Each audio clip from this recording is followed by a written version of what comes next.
안녕하십니까? 네, 반갑습니다. 더 건강한 내일을 위한 삶의 열쇠. 우리 세미나 두 번째 날에 오신 여러분들을 다 환영합니다. 어제 이어서 보통 두 번째 날이 되면 약간 열기가 식어서 잘 안 오시는 경향이 많은데 오늘도 이렇게 많은 분들이 오신 거 보니까 정말 삶의 열쇠를 꼭 찾고 싶은 분들이 많다는 생각이 듭니다. 오늘도 어제 음식편에 이어서 일종의 적용이라고 할까요? 여러분 궁금증이 많으실 거예요. 나는 어떻게 먹으라는 거야? 뭐 이런 생각이 드실 수 있을 텐데, 이제 한 사례를 들면서 우리가 구체적으로 그러면 내가 가지고 있는 질병에 어떤 도움이 될 수 있을까를 한번 생각해 보는 그런 시간을 가졌으면 좋겠어요. 게다가 이제 저희가 음식편을 제가 말씀드렸지만은 사실은 이제 건강해질 수 있는 어떤 우리가 지켜야 될 생활의 수칙은 음식만 있는 게 아닙니다. 많은 여러 가지 생활의 습관들이 있는데 이 부분에 대해서 제가 한 번에 다 해드릴 수는 없고 그래도 중요하다고 생각하는 원칙들을 조금 더 소개를 같이 해드릴까 합니다. 그래서 그 부분에 대해서 설명을 드리겠습니다. 2019년에 저희 병원에 환자 한 분이 오셨어요. 남성 환자분이셨는데 42살 되시는 남성분이셨는데 이분이 이제 목이 마르고 체중이 빠지고 이제 몸 상태가 안 좋다는 것 때문에 이제 오셨죠. 그래서 딱 봐도 당뇨병의 증상들이거든요. 그래서 이제 검사를 했어요.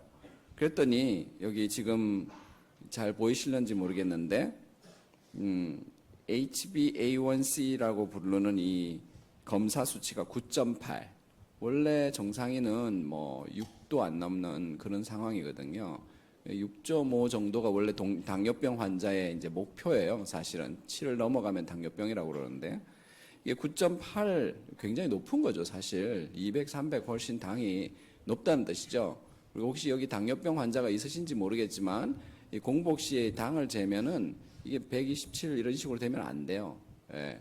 밥 먹고 난 다음에도 이렇게 높아지면 안 되는데 결국 당이 200을 넘어가게 된다면 당뇨병이라고 보거든요. 식사 전이든 후든 간에. 근데 이제 이분이 훨씬 넘었던 거죠. 게다가 이분이 어떤 습관을 가지고 있느냐면 술을 소주를 한 2-3병씩 매주 한 2-3회씩 상당히 많이 술을 많이 드시는 분이시죠. 이렇게 드셨던 분이세요. 그런데 소변에는 벌써 단백뇨가 약간씩 보이고 있고, 피 검사를 해보니까 고중성지방혈증이라고 몸 안에 한마디로 기름기가 엄청 많은 거죠. 몸 안에 이제 우리 기름 종류는 콜레스테롤이라 해서 계란 노른자에 해당하는 기름과 식용유와 같은 이렇게 맑은 기름에 해당하는 이제 중성지방이라는 기름들 종류를 크게 나눠보면 이런 기름들이 우리 몸에 있어요. 그 외에도 많지만 크게 중요한 것들은 그래요. 근데 이제 술을 많이 마시게 되면 중성지방이라고 하는 이 기름기가 많이 올라가요. 간에서 합성돼가지고. 이분은 그런 걸 가지고 있는데 이것도 사실은 당뇨와 매우 밀접한 관계가 있어요. 근데 일일이 다 설명해 주지는 못하겠고.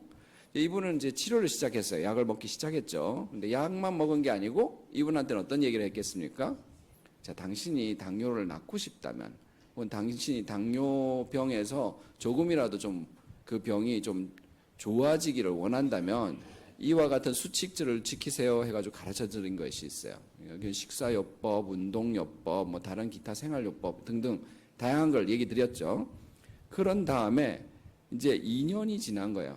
이분은 다행히 제가 이런 요법이라고 하기엔 수칙이죠. 건강 수칙을 이렇게 설명을 해드리면 이분은 착실하게 잘 따라와 주셨어요. 다른 당뇨 환자분들은 얘기를 하면은 잘 안 따라와요. 그러니까 술을 끊으셔야 됩니다. 이렇게 하면은 술 끊으면 내가 무슨 재미로 살겠어. 이런 식인 거죠. 에?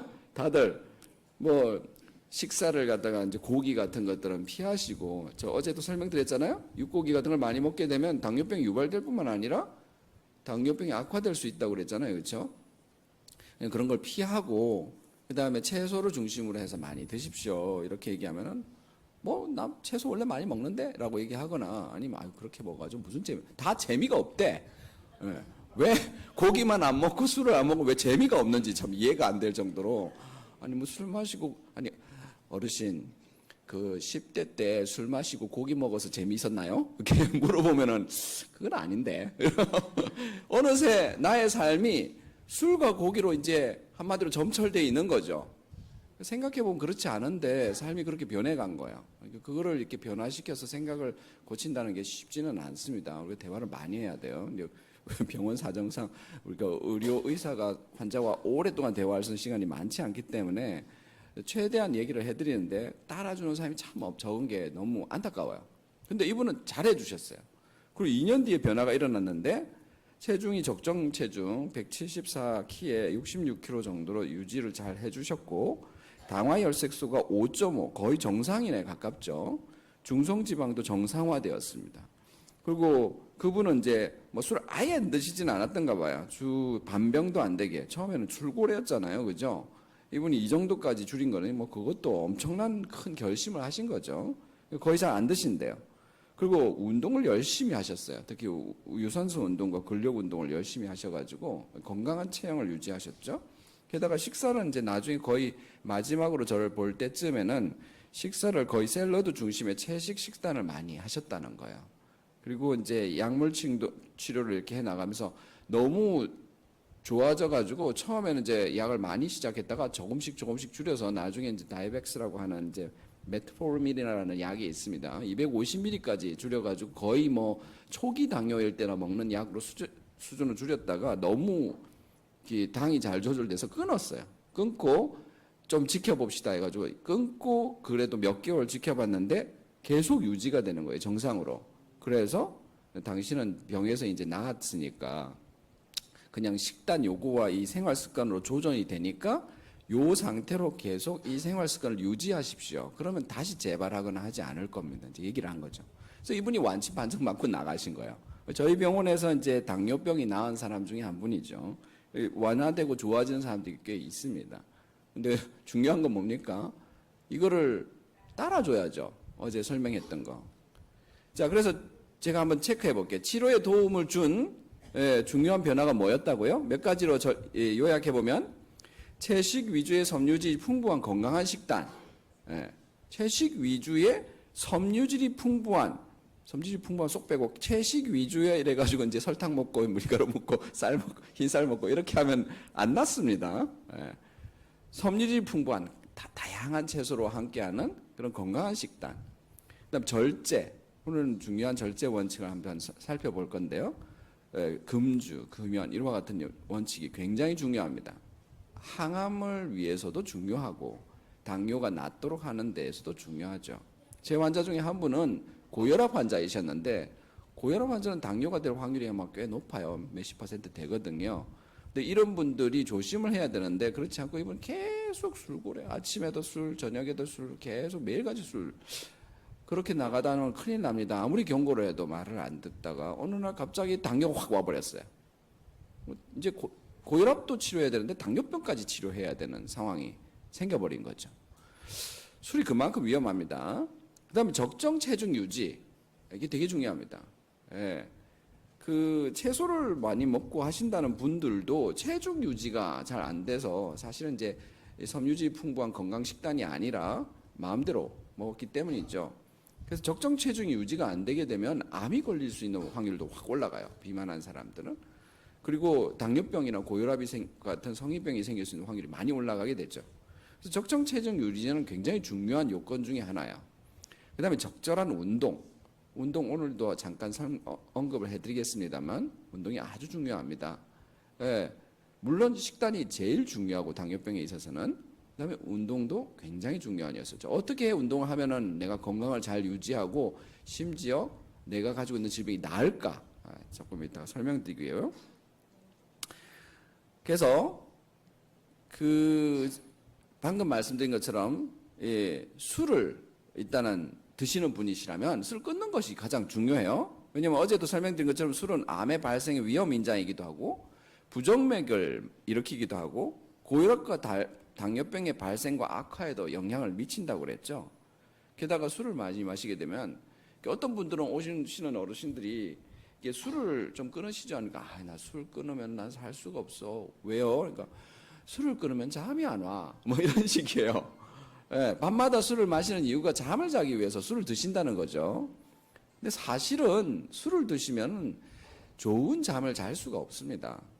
술을 많이 드시게 되면 술이 수면을 좀 방해해요. 그래서 원래 깊은 잠을 자고 그 잠을 통해서 이렇게 몸이 피로와 회복되고 이래야 되는데 술을 마시면 잠을 깊이 자지 못하게 하고 얕게 자꾸 깨요. 중간중간에.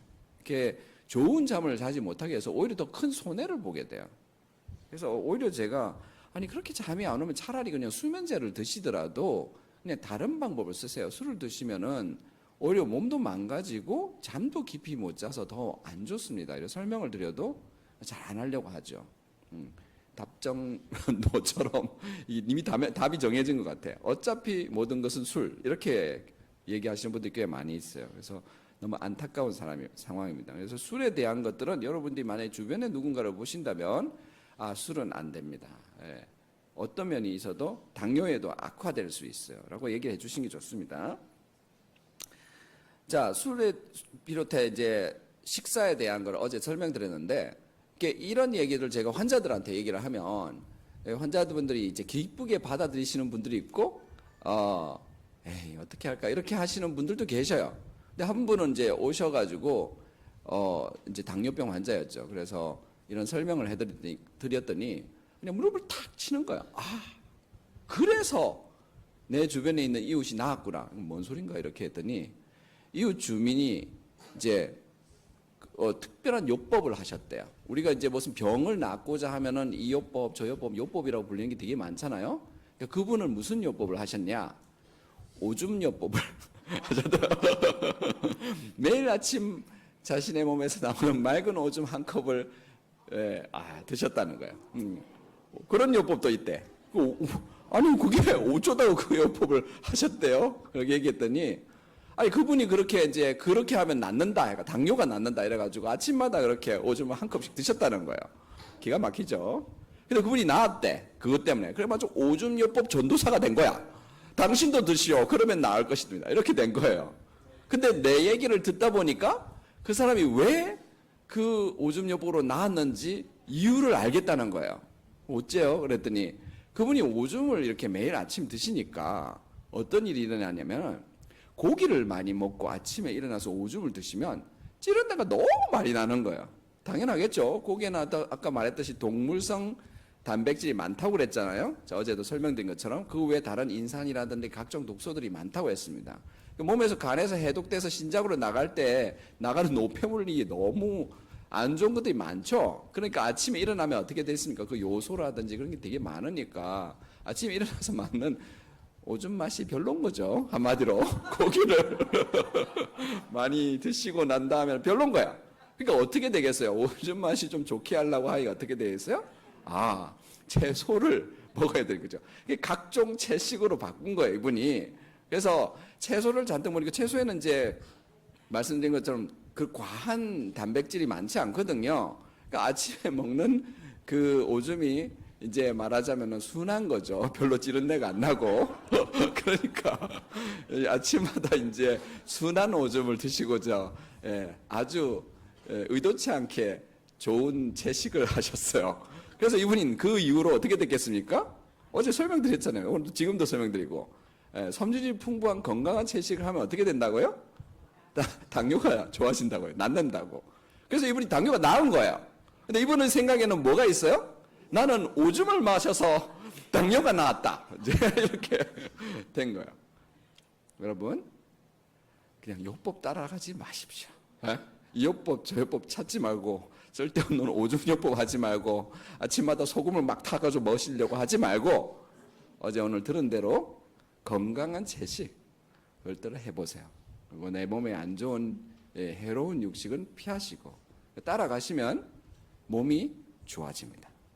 자, 어저께 말씀드린 그 어떻게 먹느냐에 대한 내용뿐만 아니라, 무엇을 먹느냐에 대한 내용뿐만 아니라 음식의 원칙에는 어떻게 그럼 먹을 것인가. 어제도 잠깐 얘기 드린 것처럼, 육식이 안 좋았던 이유는 조리 방식도 안 좋다고 그랬잖아요. 너무 고온에다가 지글지글 이렇게 끓여가지고 먹으면은 최종 당화 산물이라고 하는 안 좋은 것들이 생기면서 당뇨도 생기기도 하고 당뇨가 악화되기도 한다고 그랬어요.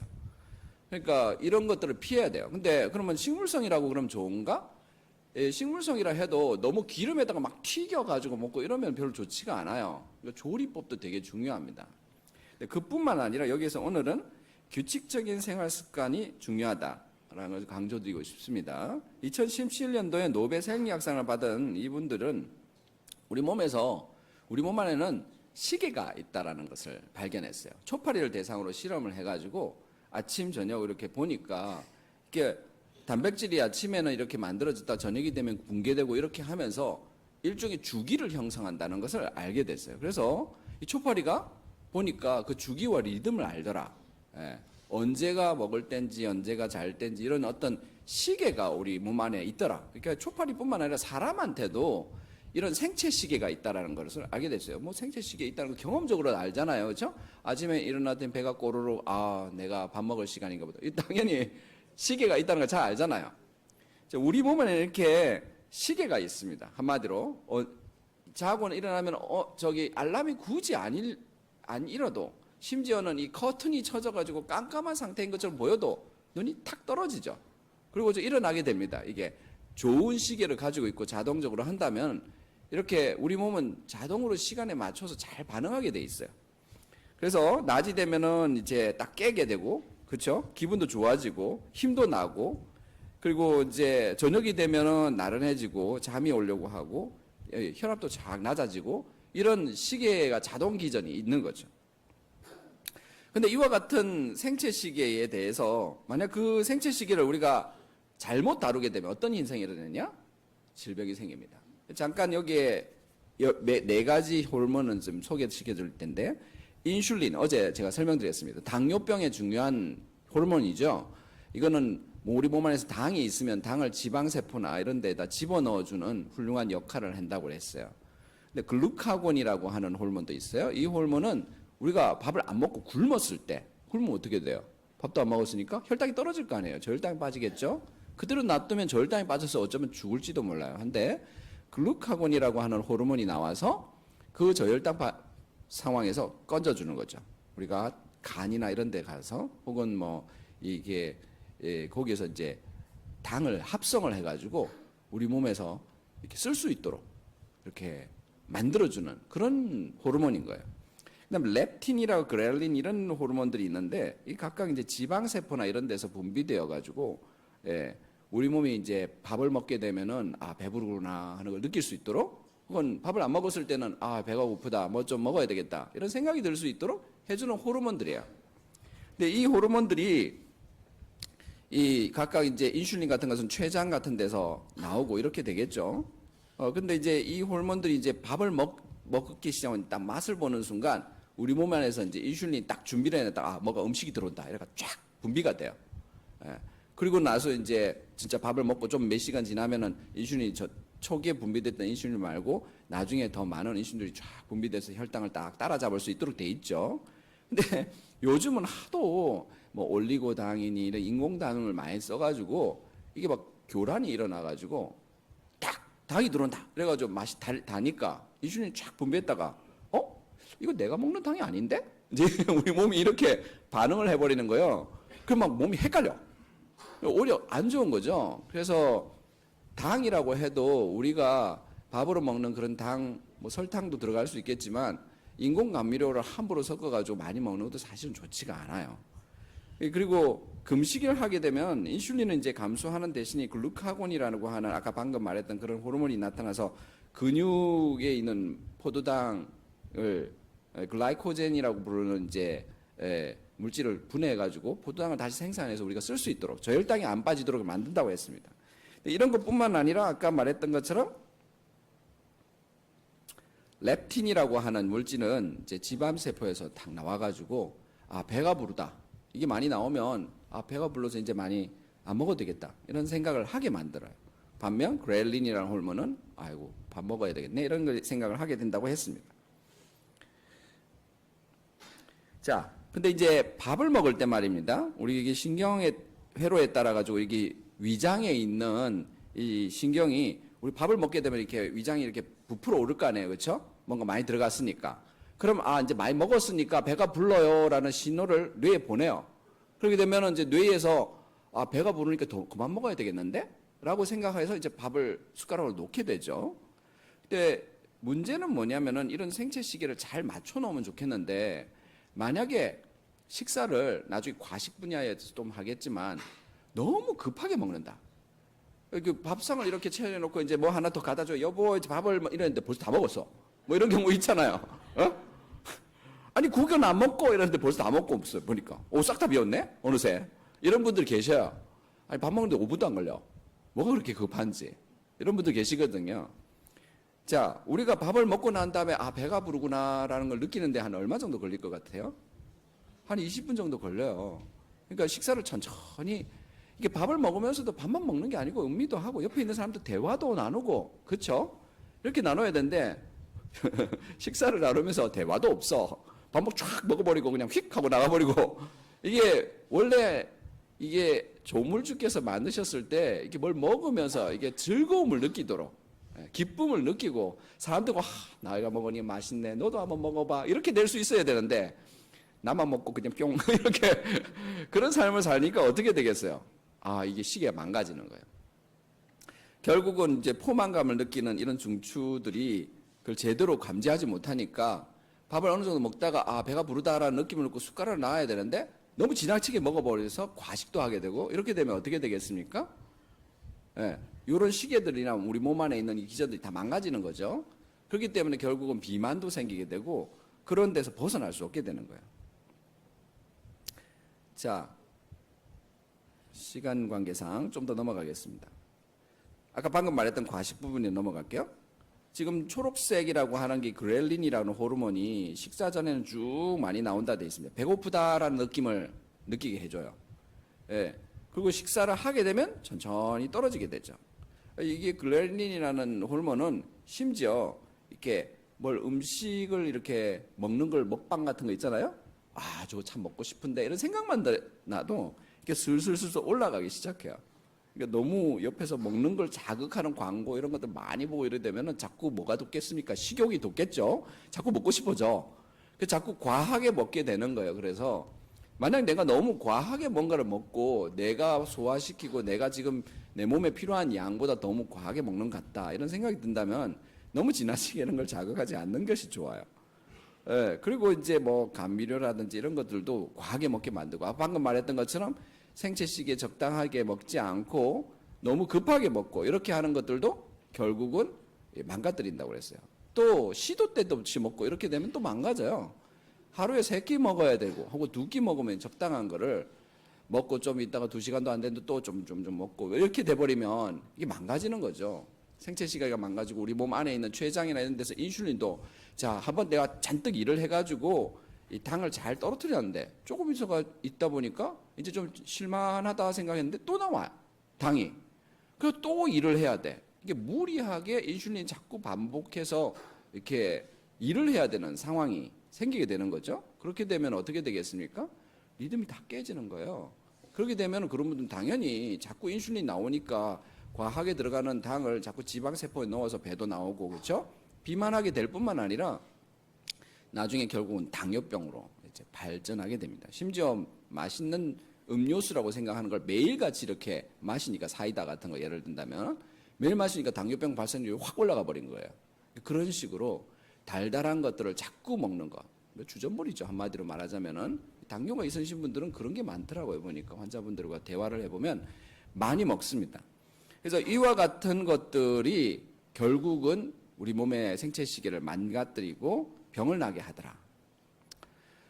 그런데 이 비만에 대한 문제, 저한테 오시는 분들 중에 이제 당뇨 환자들 중에 퉁퉁한 분들이 많이 계시니까 선생님 제가 이제 비만을 좀 해소하기 위해서 약을 좀 주세요. 이런 분들이 계셔요. 너무 지나치게 된 분은 약을 써야 되는 분들도 물론 있겠지만 대부분은 그렇지가 않은데 이분들이 이 정도까지 간 이유는 자신의 어떤 이런 음식을 조절하는 이 조절 사이클, 절제 부분에 있어서 무너진 거죠.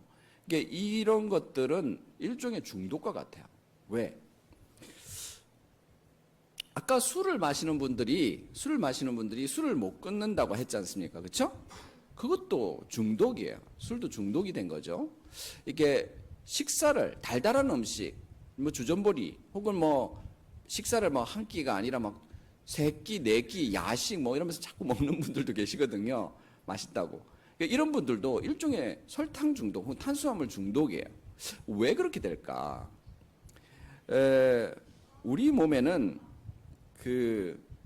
이게 여기 복측 피계 영역이라고 되어 있는 이 부분인데 시상하부라고 하는 뇌의 분야가 있습니다. 이 분야의 부분에는 이렇게 여기가 자극되면 이제 도파민이라고 하는 이렇게 호르몬이 나옵니다. 이 도파민이라고 하는 호르몬은 아주 유명한 호르몬이에요. 그래서 그 호르몬은 이렇게 우리한테 즐거운 느낌을 줘요. 쾌감을. 그래서 아주 신명나게. 예. 우리 노래를 막 아까 부르면서 막 즐겁게 막 박수도 치고 그러잖아요. 도파민이 나와요. 그래서 막 기쁘고 즐겁게 만들어져요. 근데 이 도파민이라는 물질은 너무 지나치게 분비되게 되면 중독이 되게 돼요. 그래가지고 그걸 하지 않을 수 없는 그런 상태가 되는 거죠. 노래를 자꾸 듣고 즐거워서 박수 치는 게 중독이 돼서 맨날 박수 치는 사람 이런 거 본 적 있어요? 그런 거 없잖아. 그런 거 중독됐으면 좋겠네. 우리 사랑의 분께서는 그런 거 있었으면 좋겠다 이런 생각을 하실지 모르지만 그런 중독은 없어요. 근데 마약 중독되죠. 술 중독됩니다. 담배 중독되죠. 설탕이나 이런 탄수화물에 대한 중독, 그래야 비만이 되는 거 됩니다. 왜 그럴까? 왜 그럴까? 재밌는 게 어떤 사람이 좀 비만하게 더 되기 쉬우냐? 우울한 사람들이 잘 돼요. 왜 그럴까? 바나나 같은 걸 이렇게 먹게 되면은, 혹은 맛있는 설탕 같은 거, 던킨 도너츠 이러면서 막 맛있는 거 먹게 되면 어떤 인생이 일어나냐? 그런 달콤한 음식이 이렇게 들어가면 우리 몸의 장에 들어가가지고 세로토닌이라고 하는 물질을 생성해내요. 그러니까 우울증 환자한테 의사들이 이렇게 처방하는 그 약들이 뇌에서 세로토닌이라는 물질을 잘 생성하게끔 만드는 그런 약들이거든요. 혹은 그런 것들이 몸에 잘 유지되게끔. 다시 말하자면 내가 우울한 기분이 안 좋아, 뭐 이런 것들을 좀 좋게 만들어지고 평안하게 만들어지고 이렇게 하려면 세로토닌이 아주 좋은 중요한 요소인데 바나나를 먹거나 달콤한 걸 먹거나 이러면 잘 그런 게 나와서 기분이 좋아지더라는 거죠. 그러니까 비만한 분들은 사실은 어떤 거냐면은 이 세로토닌을 찾고 있는 거예요. 내 마음이 평안하고 기분이 좋아지고 나아지기를 바라고 있는 거죠. 야, 술을 마시고 담배를 피는 사람은 도파민이라는 걸 찾고 있는 거예요. 이게 즐겁고 쾌감을 느끼고 이런 걸 하고 싶은 거예요. 그런데 술을 마실 때는 쫙 나오는데 이게 너무 과하게 되면 어떻게 돼요? 그 다음부터는 도파민이 잘 안 나와. 너무 과하게 썼기 때문에 합성되고 이게 다시 새롭게 나오는데 시간이 걸릴 뿐만 아니라 그 다음에 이제 그 도파민이라는 것을 받아들이고 기분을 좋게 말하는 생기는 그 정기적인 신호를 보내는 우리 수용체라고 하는 것이 자꾸 도파민이 너무 많이 나오니까 조절을 해야 되는 거예요. 안 그러면 힘든 거든. 네? 도파민이 자꾸 자극을 주면 사람이 이상하게 될 거 아니에요. 그죠? 마약한 사람처럼 그렇게 된단 말이에요. 그러니까 그런 것들을 조절하기 위해서 그런 수용체들이 줄어들고 이렇게 돼요. 그렇게 되면 어떻게 되겠습니까? 예전처럼 술을 마셔도 혹은 담배를 피워도 예전만큼 즐겁지가 않아. 그러니까 더 큰 자극을 바라게 되는 거죠. 그렇게 해서 중독이 생기는 거예요. 이해가 되셨나요? 도박을 하는 사람은 도박을 끊을 수 없는 거예요. 더 자극적으로 해야 되고. 인터넷도 마찬가지예요. 쇼핑 중독이 걸린 사람은 막 집안 다 날리고서라도 어떻게든 사야 돼. 뭘 위해서? 기분이 좋아지려고. 술을 마시는 사람은 반병 먹던 게 한 병 되고 두 병 되고 세 병 되고 이렇게 되는 거예요. 왜? 전만큼 효과가 안 나타나거든. 더 심하게 되는 거죠. 밥을 먹던 사람은 한 끼가 두 끼 되고 세 끼 되고 그걸로 기분 좋게 만들려고 하면은 자꾸 설탕을 먹어야 되는 거예요. 과식은 따라서 중독과 같습니다. 자, 이렇게 되면 굉장히 형편이 너무 안타깝죠. 뭔가 건강한 상태로 유지해야 되는데 중독 상태가 돼 있으면 이걸 끊기가 힘들잖아요. 옆에 계신 분들 혹시 누가 술 중독에 계신 분, 그러면 나무라지 마세요. 자기도 끊고 싶어. 근데 그게 끊고 싶은데 안 끊어지는 거야. 그런 분들도 계셔요. 담배 끊고 싶은데 포기한 거야. 수십 년간 자기도 해봤거든. 잘 안 돼. 이것을 벗어날 수가 없는 거죠. 그러면 여기서 어떻게 하면 되지? 이게 되게 중요하잖아요. 우리 애가 맨날 핸드폰에 중독이 돼 있어요. 어떻게 하면 좋아? 빠져나올 수가 없어. 그렇잖아요. 예. 인터넷만 맨날 게임만 해. 공부는 안 하고. 이거 어떻게 하면 좋아? 다 모든 분들이 생각들이시거든요. 자, 방금 말씀드린 것처럼 처음에 이게 처음부터 중독되지 않아요. 간혹 어쩌다가 뭐 과식을 하게 되죠. 아이고 이거 뭐 그 결혼 그 시기에 갔더니 맛있는 음식이 많이 나와서 잔뜩 한번 배부르게 먹었다. 이런 것들로 시작을 처음에는 해요. 근데 이 잠깐의 부절제가 조금 맛있고 좋으니까 또 한 번 더 하고요. 또 한 번 더 하고. 술도 마찬가지예요. 나중에 점점 탐닉하다가 뭐야?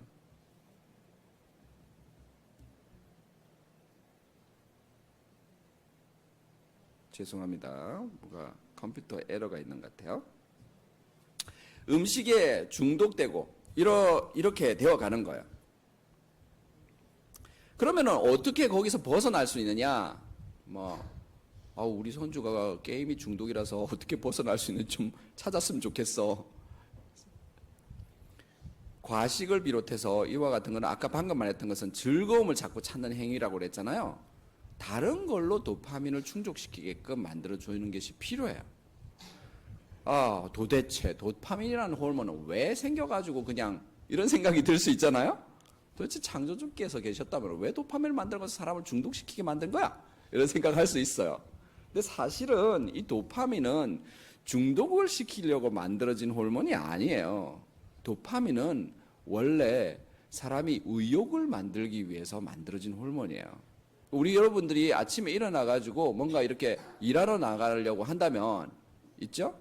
아침에, 월요일 아침이 돼서 일하러 나가야 돼. 사랑의 듀엣 여러분들은 노래를 부르러 가야 돼. 근데 아침에 일어났는데, 노래 부르기 싫어. 이런 생각이 들면 어떻게 되겠어요? 일하러 나가야 되는데. 월요병이라고 하잖아요. 그죠? 그럼 어떻게 해야 되겠어요? 근데 그때 중요한 호르몬이 뭐예요? 도파민이에요. 원래 도파민이 나오면은 의욕이 생겨서 자신이 하는 일을 열심히 감당할 수 있게 해주는 거죠. 근데 그걸 위해서 원래는 존재하는 거예요. 근데 방금 말씀드린 것처럼 도파민을 지나치게 사용해버리게 되면, 한마디로 너무 욕구를 충족시키는 쾌감을 많이 만들게 되는 어떤 뭔가를 해버리게 되면 갑자기 다음날 의욕이 확 떨어져서 아무것도 하기 싫어져 버릴 수가 있어요. 너무 지나친 흥분이 좋지 않은 거죠. 애들 전날에 예를 들어 너무 지나치게 막 케이크에다 설탕에다 잔뜩 먹이고 신나게 막 놀게 하고 너무 하면 다음날 되면은 나 학교 가기 싫어 이렇게 돼 있어요. 지나치게 도파민이 자극된 거예요. 적당하게 좋습니다. 자, 그렇다면은 내가 이미 한번 망가진 어떤 중독 회로를 가지고 있다. 어떻게 하면 좋겠는가? 놀랍게도 한 번에 하나씩 시작하십시오. 제일 권하고 싶은 것은 운동입니다. 여러분이 어떤 그런 무너진 시스템, 우리 자녀가 예를 들면 게임 중독에 빠졌다. 어떤 분은 과식 중독, 그렇죠? 설탕 중독에 빠져서 자꾸 비만하게 된다. 운동을 시작하세요. 처음에는 어떤 운동이든 좋아요. 자기가 좋아하는 운동이면 더 좋고, 그것이 수영이든 가벼운 달리기든 걷기이든 다 좋습니다. 운동이 몸이 허락하는 대로 시작하십시오. 그렇게 되면 그걸 규칙적으로 이렇게 시작하게 되면 우리 뇌의 앞부분에 있는 우리 앞 이면에 있는 전두엽이라고 하는 데가 활성화가 되고 이게 스스로 컨트롤할 수 있는 능력이 조금씩 더 생기게 돼요. 그뿐만 아니라 우리 몸이 자연적으로 이와 같은 보상경동, 아까 도파민이 나오는 그 시스템이 있다고 했잖아요. 그죠? 그런 것들에 영향을 줘가지고 컨트롤할 수 있게 해줘요. 그래서 물론 과식을 유발하는 다른 질병이 있어요. 누가 보면 퉁퉁한다고 해서 무조건 많이 먹었구나 이런 생각하시면 안 돼요.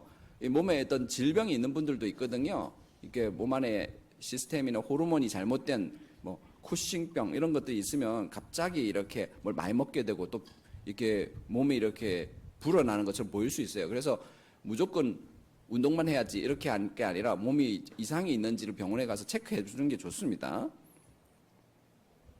그래서 지금까지 얘기를 종합해 보면은 뭐가 필요하다고요? 음식의 종류도 중요하지만 규칙적으로 먹을 것. 그죠? 특별히 식사와 식사 사이의 간격은 5시간 정도가 적당하고 좋아요.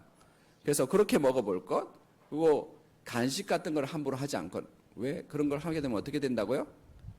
설탕 중독과 같은 이렇게 탄수화물 중독에 걸려서 비만하기가 쉽다고 그랬잖아요.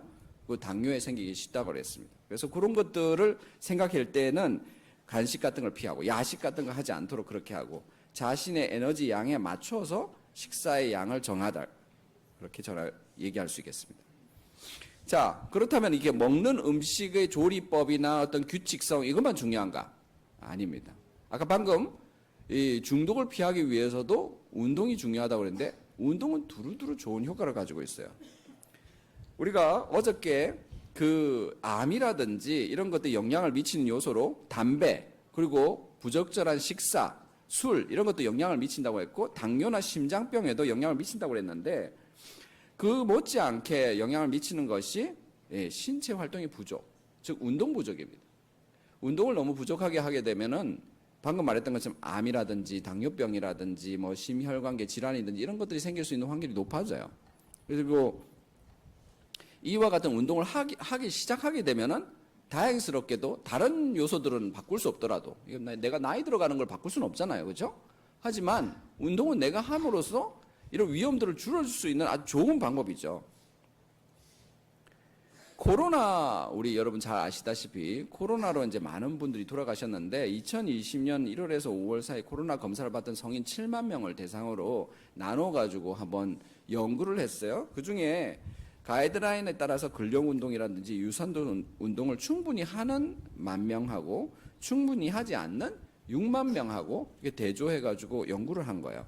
그랬더니 실체 활동이 좀 별로 없는 게 운동을 잘 하지 않는 그룹의 사망률에 비해서 운동을 근력 강화 운동이나 유산소 운동 둘 다 하는 그룹들은 코로나 위험이 무려 15%나 혹은 중증 감염으로 이제 자칫하면 돌아가실 수 있는 그런 위험이 50%나 줄더라.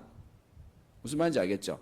운동이 코로나를 예방하는데도 혹은 그것들 질병이 걸렸을 때 그것을 심해지지 않도록 하는데도 그만큼 중요하더라. 이런 연구 결과가 있습니다. 왜 그러냐?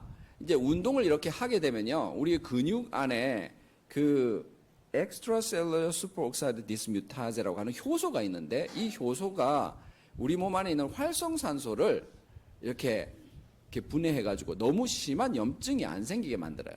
어제 우리가 전에 설명드린 대로 우리가 고기 같은 거 지글지글 끓여가지고 이렇게 구워가지고 먹게 되면은 그 안에 있는 고기 안에 들어있는 이제 지방이나 이런 것들이 산소가 많이 달라붙어 과산화가 된다고 그랬어요. 그리고 그렇게 과산화가 된 이 지방들은 우리 몸 안에 있는 세포들이나 이런 데 가서 그 유전자를 변형시키고 망가뜨린다고 그랬죠. 그래서 그 유전자 변형이나 망가뜨린 걸 막기 위해서 우리가 채소 안에 있는 폴리페놀이라고 하는 것이 풍부한 채소를 많이 먹고 비타민 C나 E가 풍부한 통곡류나 이런 과일들을 많이 먹고 이런 것들이 좋다고 그랬습니다. 근데 그뿐만 아니라 운동을 하게 되면 그 운동하게 될 때 그 근육 속에서 생산되는 이 효소에 의해서 활성산소를 많이 줄여주는 거예요. 그 활성산소가 아까 많으면 이게 우리 몸 안에 있는 DNA가 파괴되고 그렇게 된다고 했잖아요. 그래서 이런 것들이 염증을 줄여주는 역할을 합니다. 운동함으로써 생기는 이 근육의 작용으로 인해서 그 염증을 줄여두면 어떤 좋은 점이 있어요? 관절염 같은 것들을 완화시켜주고 심장병 혹은 고혈압, 동맥경화증 이런 것들의 염증 그것도 염증으로 인해서 생긴다 했죠. 그런 것들을 좋게 만들어주고 그다음 콩팥에 있는 문제들, 간 이런 데 있는 문제들 이런 것들을 다 좋게 만들어주고 심지어는 뭐 당뇨병으로 인해 가지고 눈에 망막병증이 생긴 것들 이런 것들도 이렇게 완화시켜주고 이런 데에 역할들을 한다는 것입니다. 이런 내용들을 우리가 이 현대의학을 통해서 이제 밝혀가지고 코로나 연구 뭐 이런 것들을 통해서 이제 아주 놀라운 운동의 효과 이런 것들을 밝혀서 이제 제가 의학적인 걸 얘기해 주는데 어제 말씀드린 대로 댄 뮤트나라는 사람이 전 세계 지역을 돌아다니면서 장수마을을 연구했다고 그랬잖아요. 그 중에 로마린다에 갔더니 100살도 넘는 사람들이 뭐 많더라. 90살 뭐 80살도 여사더라. 아니 여기는 어떻게 이렇게 장수를 많이 하고 있지? 근데 그 사람들이 좋은 생활 습관 속에서 봤더니 아까 어제 설명드린 대로 음식 생활 습관이 굉장히 중요하다고 그랬습니다. 근데 그뿐만 아니라 이분들이 엄청나게 활동적이더라. 굉장히 많았다는 거죠. 이와 같은 원칙이 이 현대의학이 이런 것들을 밝히기 훨씬 전에 100년 전에도 건강개혁자라고 하는 그 잡지를 통해서 하나님은 생명체가 매일 활동하고 움직이도록 고안하셨다. 활동과 움직임이 생명체를 유지하는 힘이기 때문이라는 권고를 따라서 열심히 한 거예요, 그분들이. 이분들이 신앙심을 통해 가지고 그들이 받은 이 기별, 건강에 대한 기별을 굉장히 열심히 실천하다 보니까 건강을 유지하고 있구나. 왜냐하면 로마린다에 있는 재림 교인들은 어떤 면이 있었냐면 우리의 몸이 하나님의 성령이 거하는 성전이기 때문에 이 몸을 잘 돌볼 필요가 있다라는 사실을 깊이 인식하고 그걸 열심히 실천하기 때문에. 그래서 그 이후로 우리 재림 교인을 대상으로 한 그 연구들이 되게 많았습니다. 그 연구를 통해 가지고 재림 교인들의 그 생활 습관, 방금 말했던 어떤 음식을 먹느냐, 규칙적으로 먹느냐, 물을 하루에 몇 잔이나 마시고 있느냐, 이런 것들을 통해 가지고 풍부하게 물을 잘 마시고 운동을 규칙적으로 하고 좋은 건강한 채식과 같은 것들 음식을 먹고 하는 것들이 다 엄청난 영향을, 장수뿐만 아니라 건강을 유지하는 데 영향을 미친다는 사실을 발견한 거예요. 그런 연구 결과들이 이제 많이 나와 있어요. 자, 다시 돌아가서 운동에 대해서 잠깐 얘기하면 런던 시내에서 버스 운전을 2000버스 유명하죠. 버스 운전을 하는 사람들을 대상으로 연구를 해봤더니 운전사보다 2층을 이제 오르락 내리락 하는 안내하시는 안내원이 있을 거 아니에요, 그죠? 안내원들이 심장병 발생률이 더 낮은 거예요. 이상하다. 운전사가 왜 더 심장병이 잘 운전하다가 돌아가실 수 있는 확률이 더 높고 왜 안내원들은 더 낮지? 알고 봤더니 어때요? 자꾸 안내원이 버스 안에서 자꾸 위에 올라갔다 내려갔다 하면서 자꾸 안내를 해야 되거든. 자꾸 움직이는 거죠. 다시 말하자면 이 조금이라도 움직이는 움직임이 계속 많은 사람들이 계속 하루 종일 운전하는 사람처럼 이 의자에만 앉아 있는 사람보다 훨씬 낫더라는 거예요. 그래서 운동은 뭐다? 운동은 양약과 같아요. 마치 명약처럼 그런 작용을 한다는 거예요.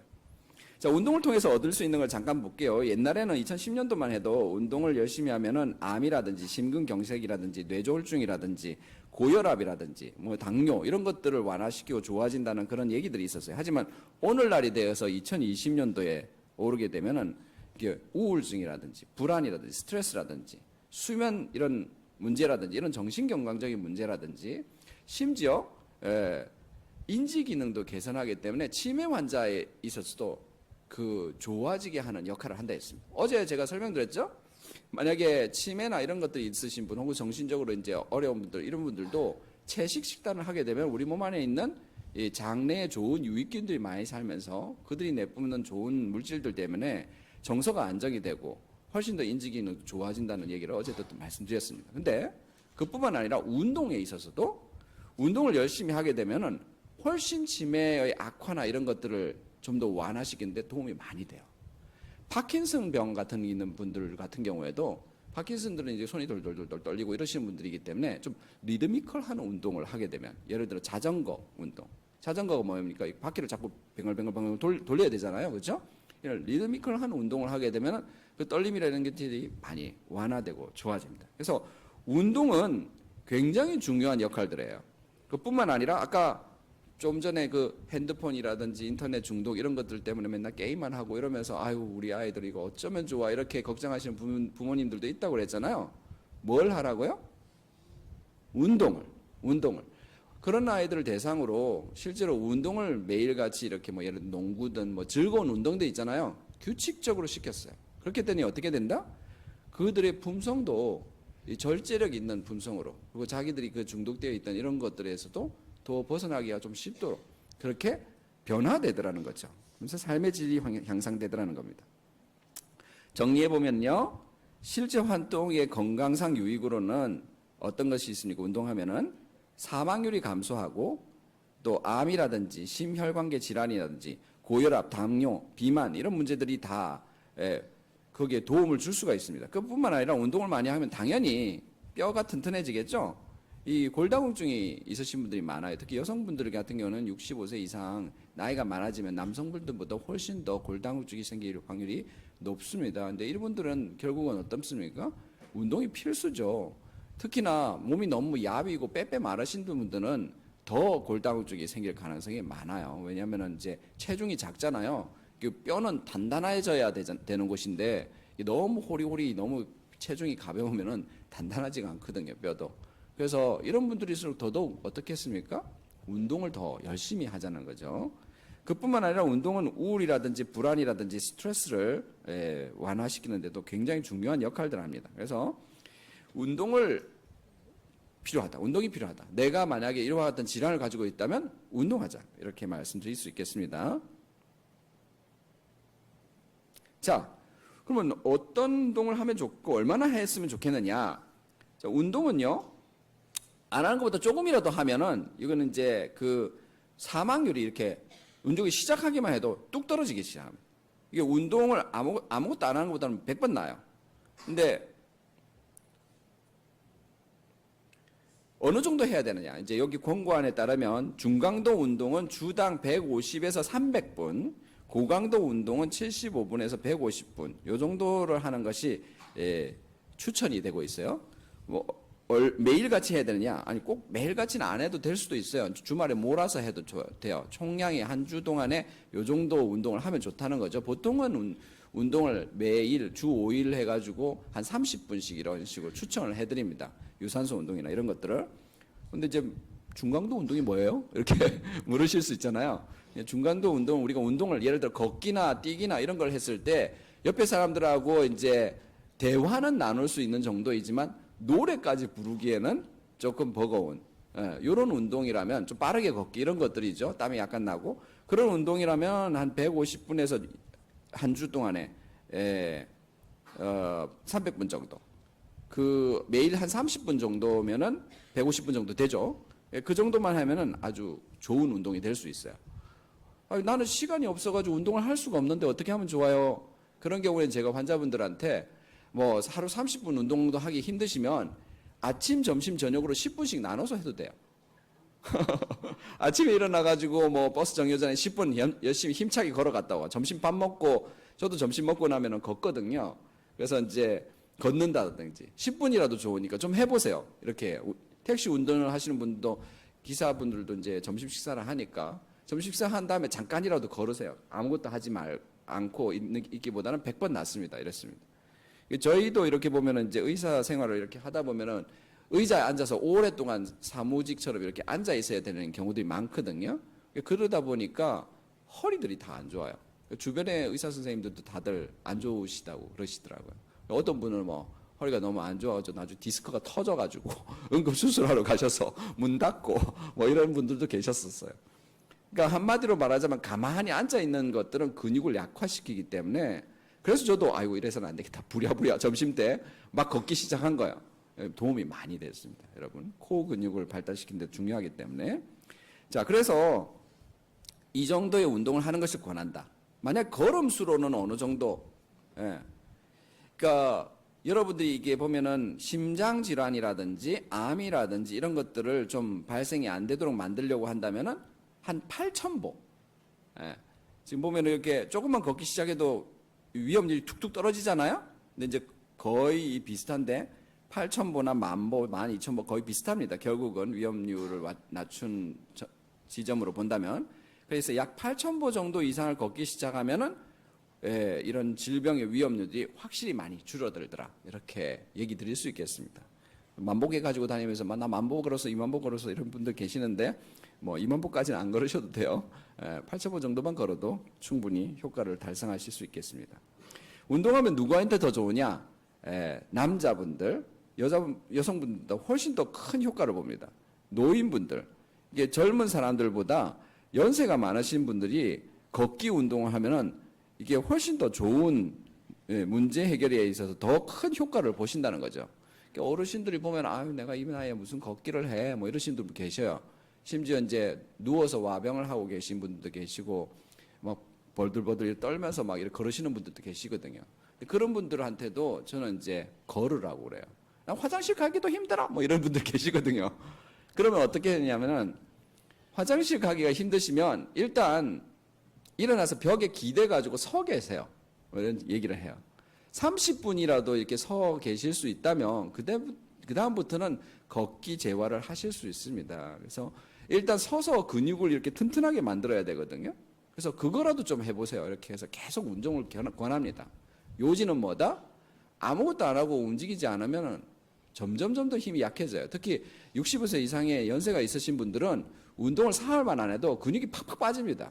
그렇기 때문에 우리 뭐 젊은 사람들도 기부스 한다고 한쪽 다리를 이렇게 통기부스를 해놓고 6개월 뒤에 그 풀어보면은 다리가 한쪽은 튼튼하고 큰데 한쪽은 빼빼 말라 있잖아요. 그렇죠?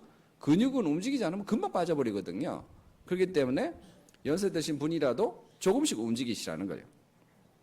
아니 나 관절이 안 좋아가지고 움직일 수가 없는데 뭐 이런 분들도 계셔요. 그렇죠?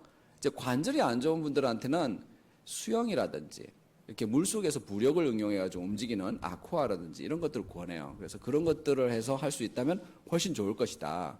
만약에 꼭 그런 것도 하기 수가 힘들다면 우선 뭐 무릎 근육 같은 경우에는 이제 이렇게 다리를 들어 올려가지고 다리를 왔다 갔다 하면서 관절 주변에 있는 근육을 튼튼하게 만드는 혹은 뭐 이게 고무줄 같이 생긴 것들도 있죠. 다리에다 끼워가지고 이렇게 다리를 이렇게 늘렸다 줄였다 이렇게 하면서 다리 근육을 키우는 이런 운동부터라도 무릎 강화 운동부터라도 시작하세요. 그리고 그 이후에 걷기 운동을 좀 하는 것들을 계속 하는 것도 추천드립니다. 그러면은 아무것도 안 하는 것보다는 훨씬 나을 수 있습니다. 자, 그런데 이렇게 얘기를 해드리면 뭐 다른 것들도 많아요.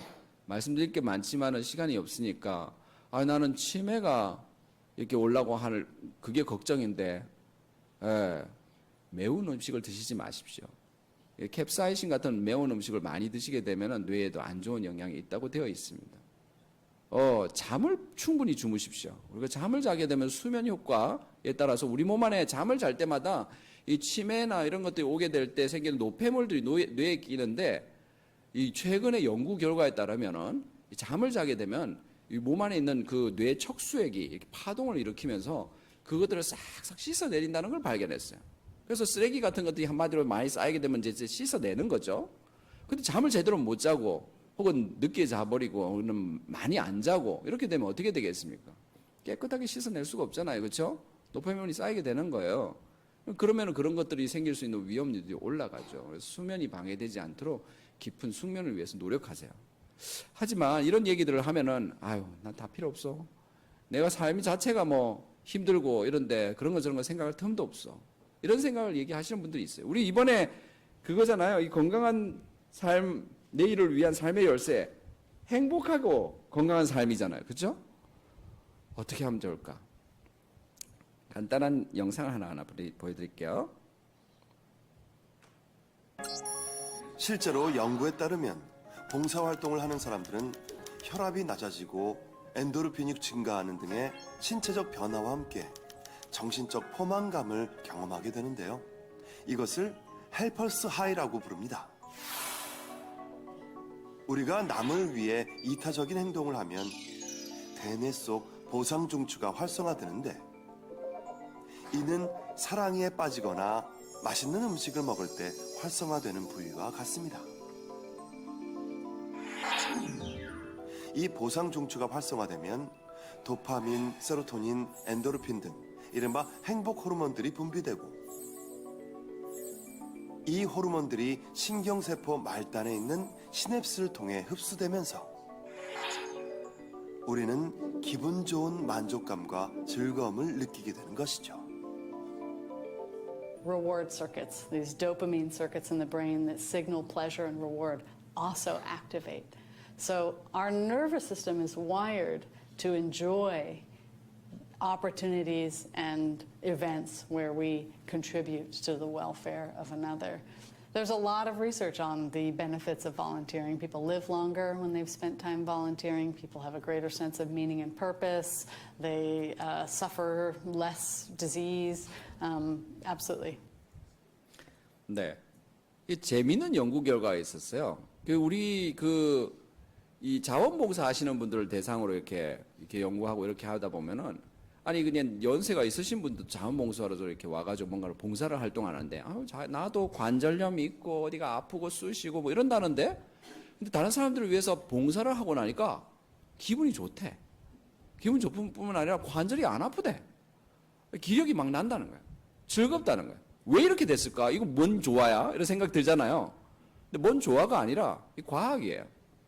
이와 같은 남을 위해서 봉사하고 도와주고 사랑하고 이렇게 되니까 어떻게 돼요? 우리 몸의 뇌에서 그것을 조절하는 호르몬들이 기분을 좋게 하고 그 우리 마음을 기쁘게 하는 그 호르몬들이 뭐 엔돌핀이라든지 뭐 도파민이라든지 옥시토신이라든지 이런 호르몬들이 나오면서 우리의 마음을 갖다 즐겁게 해줄 뿐만 아니라 실제로 고통을 경감시켜주고 혈압 같은 게 있으면 그걸 낮춰주고 콜레스테롤 같은 것도 조절을 해주고 아니 세상에 지금까지 실컷 음식 얘기 나오고 운동 얘기 나오고 이렇게 했는데 뭐만 해도 다른 사람을 위해서 행복을 위해서 도와주려고 노력하고 그것을 해서 기쁘게 봉사하는 그것만 통해서도 뭐가 나타난다고요? 이런 놀라운 작용이 나타난다는 거예요. 그뿐만 아니라 매일같이 감사하게 될 때, 심지어는 감사를 불러일으킬 만한 그런 훌륭한 사람들의 영상을 보기만 해도 마음이 기분이 좋고 감사함 많이 들 때에도 그런 좋은 호르몬들이 막 나오고 우리 몸에 이런 변화가 일어나더라는 거죠. 신기하잖아요. 저는 이게 어제 이어서 말씀드렸습니다만 놀라운 이런 내용들을 이 성경에서 봤어요. 성경 말씀 사도행전에 보니까 이런 말씀이 나오더라고요. 주 예수의 친히 말씀하신 바 주는 것이 받는 것보다 복이 있다. 주는 것이 받는 것보다 복이 있습니까? 네, 의학적으로도 주는 것이 받는 것보다 복이 있습니다. 항상 기뻐하라. 쉬지 말고 기도하라. 범사에 감사하라. 이제 그룹을 나눠가지고 테레사 수녀의 봉사활동이나 이런 것들을 하는 장면을 본 사람과 다른 걸 본 사람들을 대상으로 이게 검사를 나중에 해봤더니 감사하고 그렇게 하고 나니까 면역 관련된 수치가 좋아지고 이런 것들을 본 거예요. 감사하고 기뻐하고 이렇게 되면은 우리 몸 안에도 건강한 변화가 생깁니다.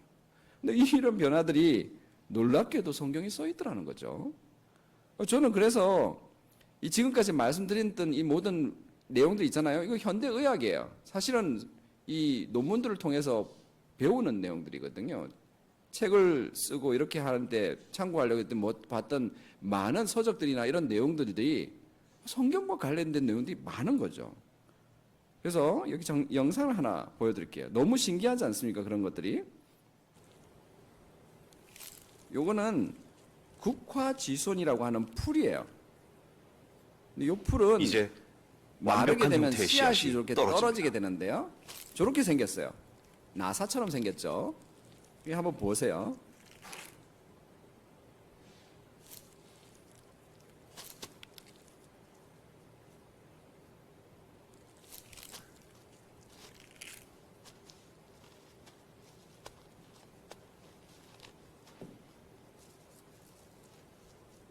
이 씨앗은 왜 스프링 같은 꼬리를 가지고 있을까요?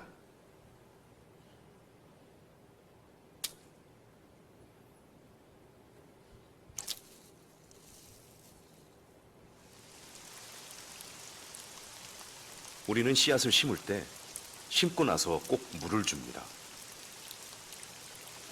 국화 지손이 씨앗은 바로 비가 올 때 펴지기 시작합니다.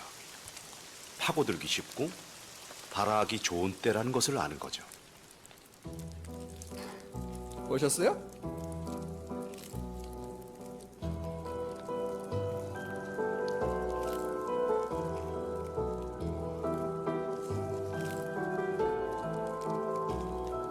배터리도 없는데. 씨앗을 심는 최적의 깊이는 씨앗 크기의 1.5배. 씨앗은 이만큼을 거뜬히 파고 들어갑니다. 알아서 자기가 땅속에 저절로 심죠. 더 놀라운 것은 굴착 각도를 수직으로 만든다는 점입니다. 게다가 수직으로. 말리지 않은 꼬리 부분이 그 역할을 하죠. 잘 보세요. 조금씩 조금씩 세워지죠.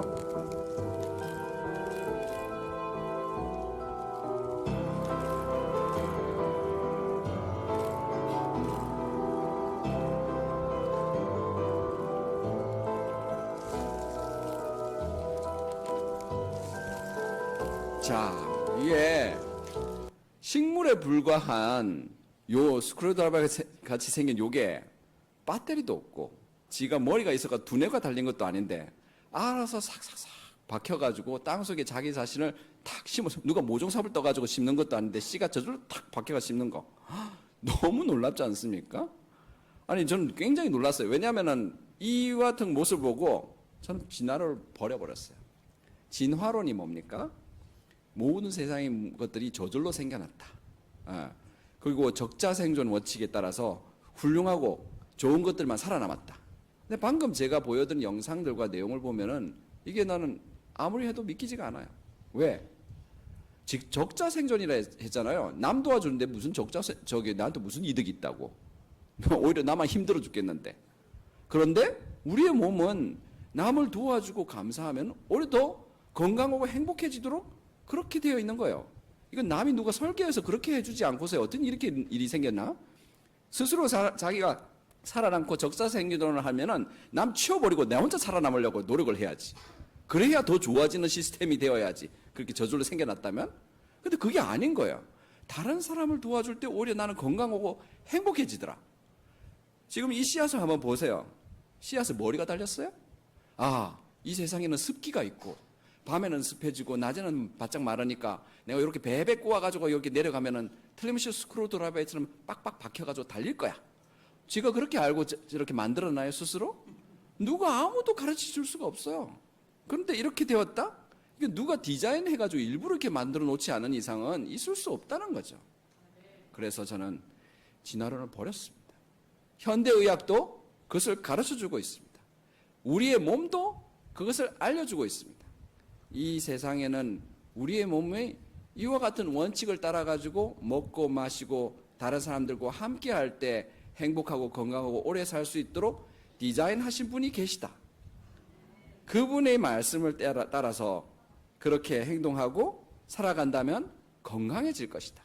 성경은 내가 주께 감사함은 나를 지으심이 신묘막측하심이라 주의 행사가 기이함을 내 영혼이 잘 아나이다.